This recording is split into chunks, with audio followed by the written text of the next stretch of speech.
只要探求天地间的治理，更要回头认识我们身上富有的真理。故先天大道即是性理真传道的宝贵，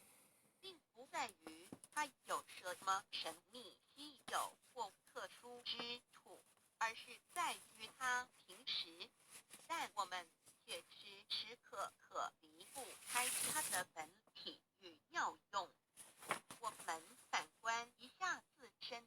就会发觉我们身体的结构是非常精密和奥妙的。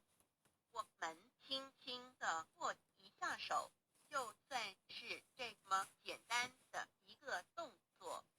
其中所牵涉到的所有关节物理作用、能量、化学反应、神经系统、资料讯息之传输及脑部分析、判断和命令之下达，